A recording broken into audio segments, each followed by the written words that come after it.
Alright, third grade, time for our mouths. We're ready. Okay, so we talked about how if you have a bigger mouth, it'll about be in line with your pupil. Pupil is in the middle of your iris. Iris is the colored part of your eye.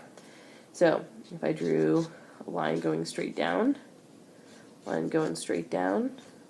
remember our mouth is about in the middle of here, so if I fold this up, and again just touch that nose, do a little fold right there. It's going to give me where the bottom of my lip should be. So bring that all the way down. If you have a smaller mouth, it should be on the inside edge of the pupil.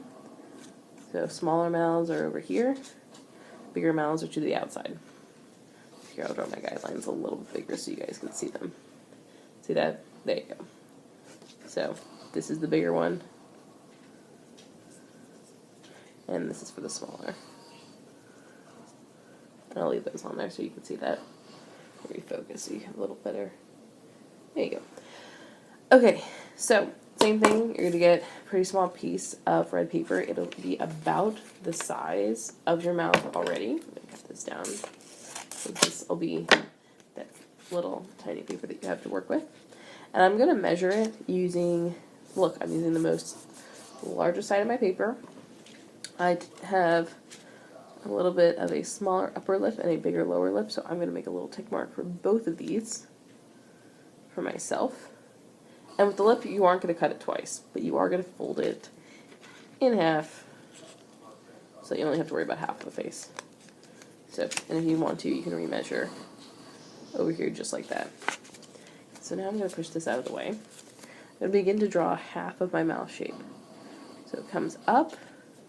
I said my lower lip was small, or my upper lip was smaller, so I'm only going to come out to that small side, and then come down, and then, for me it's bigger on the bottom, angles down, and comes kind of straight across.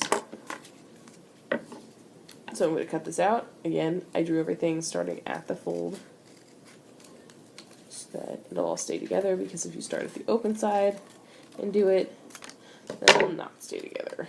You'll have to be cutting out two separate pieces. Look at my lips. See if I like those. Alright, so I look kind of annoyed here. Okay, I don't look super happy. If you want to make it look more like a smile, you just kind of turn the edge of it up. So if I looked at this, I would have kind of drawn a little wing up there like that. I'll show you what that wing looks like. There you go. Okay. If you want a little bit of dimension in your lips, you can actually overlap these. Let me show you what that looks like.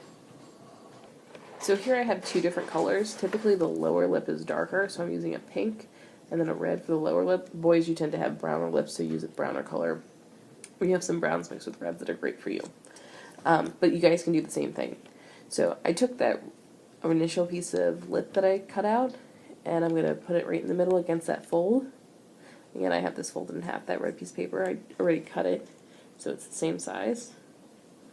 I'm going to cut it there, draw that there, and cut it out now.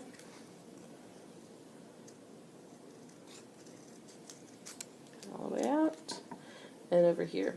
And then, since I didn't draw on this one, I'm going to leave this one whole. I'm going to come over to the one that I did draw on, and I'm going to cut off just the upper lip. I'll show you what that does. By cutting off just the upper lip, and I'm actually going to flip this over so you can't see my pencil lines. This one over also. I would overlap this right on top, so it gives me a little bit more color and a little bit more depth in what I'm doing. See that? So you'll see it on the face in a second.